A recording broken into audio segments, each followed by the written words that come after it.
What you're about to hear will make your blood boil. It's going to make you question everything you thought you knew about professional wrestling's unwritten rules, about loyalty, about respect, and about the invisible walls that separate two wrestling empires. Because last night, during what should have been a routine WWE SmackDown broadcast, something happened that no one, and I mean absolutely no one, saw coming. Jon Moxley, the AEW World Champion, the man who walked away from WWE and never looked back, just sent a message so chilling, so calculated, and so controversial that it's got the entire wrestling world in absolute chaos right now. And I'm going to tell you something that's going to make you angry. The wrestling media doesn't want you to know the full story. They're giving you sanitized versions, corporate-approved takes. But here at Wrestle Scope, we're diving into the real story, the one that's got Tony Khan's lawyers working overtime and WWE executives in emergency meetings at 3 a.m. So buckle up, because what I'm about to reveal is going to change everything you think you know about the Monday Night Wars 2.0. Hello viewers, if you're new here, please don't forget to like and hit the subscribe button for daily updates on WWE Raw, the message that broke the internet. Let me set the scene for you, and I need you to understand just how unprecedented this situation is. It's Friday night. WWE SmackDown is live from the Target Center in Minneapolis. Cody Rhodes, the undisputed WWE Champion, the American Nightmare, the man who finished his story, is standing in the middle of that ring cutting a promo about his upcoming title defense. The crowd is hot, the energy is electric, and everything seems normal in the WWE universe. But then, the arena lights flicker. Not a planned flicker, not a smooth, rehearsed production moment. A genuine technical malfunction that has production staff scrambling. And here's where it gets absolutely insane. Because when those lights came back up, on the Titantron for exactly 7 seconds before being cut, there was footage. Unauthorized footage. Footage that should have been impossible to air on WWE programming. It was Jon Moxley, standing in what appeared to be a dimly lit basement or warehouse, the AEW World Champion slung over his shoulder, staring directly into the camera with those dead predator eyes that have haunted opponents for over a decade. And he said, word for word, and I've got this from 3 independent sources who recorded it before it was scrubbed from social media, he said, "Cody, you're playing dress up in your father's company, but you and I both know you're still the same man who came crawling to my house when their house didn't want you. You want to talk about finishing stories? Your story isn't finished until you stop running from the truth. I'll be waiting." American Nightmare. 7 seconds. That's all it took to create absolute pandemonium. Now, I can already hear some of you saying, wait, this has to be fake, this has to be a work. There's no way someone could hijack WWE's broadcast. And that's exactly what WWE wants you to think. That's exactly the narrative they're pushing through their carefully controlled media partnerships. Technical glitch, they're calling it. Unauthorized access to our systems, they're claiming in carefully worded legal statements. But here's what makes me furious, and here's what should make you furious. We're not idiots. We're not children who believe in Santa Claus anymore. We know how television production works. We know about broadcast delays. We know about the 7-second FCC delay that exists specifically to prevent stuff like this. So either WWE's multi-billion-dollar production infrastructure failed in a way that's never happened in 40 years of live programming, or something else is going on here. And that something else is what has the wrestling world tearing itself apart right now. Let me give you the facts that nobody is talking about. 3 weeks ago, Jon Moxley gave an interview to a small independent wrestling podcast, not the mainstream media, not the WWE-approved outlets, where he said, and I quote, "There are conversations happening in wrestling that need to happen in public, not behind closed doors where lawyers can sanitize them." At the time, everyone thought he was talking about AEW's internal creative direction. Now we know he was planning something much bigger. 2 weeks ago, a production assistant, who has since been mysteriously fired from their position, posted on a now-deleted Reddit thread that something crazy is being planned that's going to break the fourth wall in wrestling forever. The post was removed within hours, the user's account was deleted, but the internet never forgets, and screenshots live forever. 1 week ago, Cody Rhodes did an interview where he was asked about his AEW tenure, and for the first time since returning to WWE, he didn't give his usual diplomatic answer. Instead, he got visibly uncomfortable and said, "Some doors close for good reasons, and you don't look back." The interviewer tried to follow up, but Cody shut it down immediately. What was he so afraid of addressing? And now, last night, we get this. A message that shouldn't exist on a platform where it shouldn't be possible from a man who supposedly burned every bridge with WWE back in 2019. The history that makes this explosive.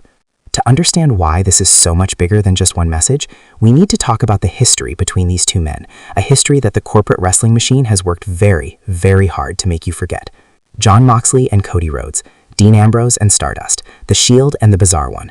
These two men were in WWE at the same time, traveling the same roads, working the same buildings, but they existed in completely different wrestling universes. Moxley was the unhinged lunatic fringe, the wild card who was being held back by PG-era restraints. Cody was the son of wrestling royalty trying desperately to escape his father's shadow, while simultaneously being buried under it by WWE's creative. But here's what makes their relationship so complex, and here's what makes Moxley's message so pointed. They both left WWE feeling betrayed. They both went to AEW to prove something. They both became world champions in Tony Khan's promised land. But their paths diverged in a way that's left deep, festering wounds that apparently have never healed. When Cody left WWE in 2016, he wasn't just leaving a job. He was making a statement. He was saying, "I'm worth more than what you see in me." He went to the independent scene. He became the hottest free agent in wrestling, and then he helped create AEW. Cody Rhodes wasn't just an AEW wrestler, he was an AEW founder. He was an executive vice president. He was the face of the revolution. Moxley, when he left WWE in 2019, did something similar. He walked away from guaranteed money, from WrestleMania main events, from everything WWE could offer because he felt creatively suffocated. He felt disrespected. He felt like his art was being compromised. And he went to AEW and became exactly what he always wanted to be, an unchained, unfiltered, violent, beautiful disaster of a wrestler. For a while, they coexisted. They even teamed together occasionally. But anyone who was paying attention, and I mean really paying attention, could see the tension, could see the philosophical differences, could see that Moxley represented pure anti-WWE sentiment, while Cody always seemed like he was keeping the door open for a return. And then in 2022, Cody did the unthinkable. He went back. Now, the official story is that Cody's contract negotiations with AEW broke down. Creative differences, they said. Financial disagreements, they said. A mutual parting of ways, they said. But Moxley's message last night referenced something much deeper. You came crawling to my house when their house didn't want you. What does that mean? What is Moxley talking about? I've spent the last 18 hours talking to sources, and yes, I have sources in both companies, people who trust Wrestle Scope to tell the real story, and what I've learned is explosive. According to people who were in the room during those final AEW contract negotiations, the breakdown wasn't about money. It wasn't about creative control. It was about something much more personal. Cody wanted AEW to change. He wanted it to become more like WWE, more structured, more corporate, more professional, in his words. And Moxley saw that as a betrayal of everything AEW was supposed to be. He saw it as Cody trying to turn AEW into WWE Light, trying to sanitize the revolution they'd all fought to create. According to my sources, there was a heated backstage confrontation between them in early 2022, just weeks before Cody's departure, where Moxley allegedly told him, "If you want to go back and kiss Vince's ass, just admit it. Stop trying to turn this place into the prison you escaped from." Cody left shortly after that conversation, and ever since then, there's been this weird silence. Cody never talks about Moxley. Moxley occasionally takes subtle shots at people who sold out the revolution, but never names names. It's been Cold War, not Hot War. Until last night. The implications that should terrify you. Now let's talk about what this really means, because the surface level story is just the beginning. The implications of what happened last night are so far-reaching that they could fundamentally change professional wrestling forever. First, let's address the elephant in the room. How did this happen? How did Jon Moxley, an AEW contracted wrestler, get footage on WWE's broadcast?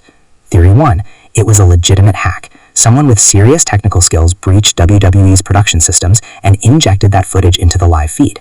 If this is true, it represents a massive security failure for WWE and opens up terrifying questions about the vulnerability of live television broadcasts. It also means that Moxley might be working with people who have capabilities that go way beyond wrestling. Theory 2, it was an inside job. Someone within WWE's production team, sympathetic to Moxley or to the idea of breaking down the walls between promotions, facilitated this broadcast. This theory is supported by the fact that the footage appeared during a very specific moment, right when Cody was talking about his legacy, and was cut almost immediately, suggesting someone in the truck was ready to pull it. If this is true, it means there are WWE employees actively sabotaging their own company, which is a scandal of unprecedented proportions.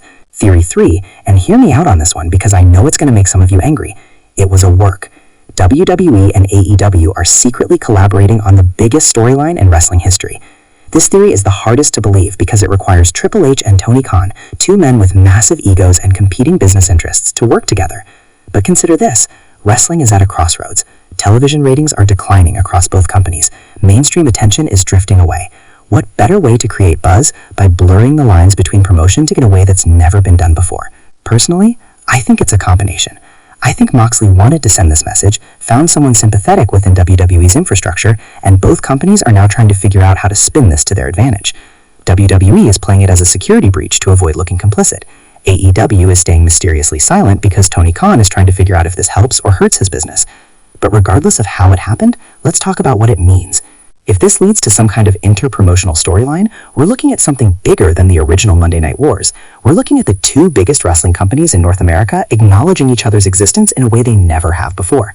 WWE has spent years pretending AEW doesn't exist. AEW has spent years positioning itself as the alternative to WWE. This message shattered that illusion. And here's what makes me furious. Because the fans are the ones who've been begging for this. We're the ones who've been saying,